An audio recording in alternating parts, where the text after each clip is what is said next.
మహాగణుడును మహోన్నతుడైన యేసుక్రీస్తు నామములో మీ అందరికీ వందనములు తెలియచేస్తున్నాను.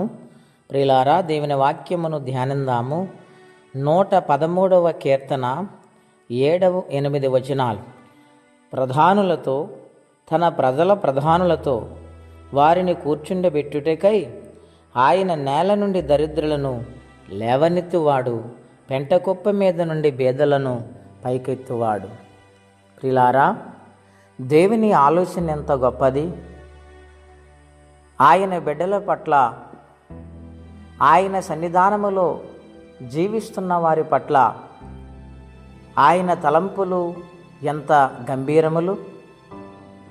ఆయన అంటూ ఉన్నాడు, ప్రధానులతో, తన ప్రజల ప్రధానులతో కూర్చుండబెట్టుటకై నేల నుండి దరిద్రులను లేవనెత్తువాడు ఆయనే.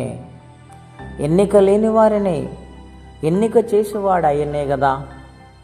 ఆయన మీద ఆధారపడిన వారిని అంచెలంచెలుగా ఆశీర్వదించి వర్ధిల్ల చేయు దేవుడు ఆయనే కదా. ఆయన అంటూ ఉన్నాడు, ప్రధానులు ఏ స్థానంలో కూర్చుంటారో నన్ను నమ్మిన బిడ్డలను నేను అదే స్థానంలో కూర్చుంటబెడతాను అని వాగ్దానం చేస్తున్నారు. రెండవది, పెంట కుప్ప మీద నుండి బేదలను పైకెత్తువాడు ఆయనే. అవును ప్రియులారా, ఈనాడు దేవుని బిడ్డలైన వారు దేవుని నామమును అంగీకరించి ఆయన సన్నిధిలో యథార్థంగా బ్రతుకుతున్నవారు, వాక్యమును అనుసరించి నడుస్తున్నవారు, వాక్యానికి విధేయత చూపినవారు, పరిసర్యందు ఆసక్తి చూపినవారు, దేవుని యొక్క సువార్తలో నమ్మకంగా పనిచేవారు అందరూ కూడా వారు బేదలైనప్పటికీ, వారు ఎన్నిక లేని వారైనప్పటికీ దేవుడు అంటూ ఉన్నాడు, ఉన్నతమైన వారిగా నేను మార్చబోతున్నానని. హల్లెలూయా! గనుక ఆయన నమ్మిన బిడ్డలను ఎన్నడూ సిగ్గుపరచడు. ఈ లోక ఆశీర్వాదముతో పాటు దైవికమైన ఆశీర్వాదాన్ని, పరలోకపు సంబంధమైన ఆశీర్వాదాన్ని దేవుడు అనుగ్రహిస్తానని ఇక్కడ మాట్లాడుచున్నాడు. కాబట్టి దేవుని బిడ్డలారా, దైవికమైన ఆశీర్వాదము కావాలనుకుంటున్నారా? చాలామందికి లోక ఆశీర్వాదాలు ఎన్నో ఉంటాయి, కానీ దేవుని ఆశీర్వాదం ఉండదు. దేవుని ఆశీర్వాదము కావాలని మనం కోరుకోవాలి. ఆయన ఆశీర్వాద ఇహమందు దీవించబడతాము, పరలోకమందు నిత్య రాజ్యానికి వారసులం అవుతాం.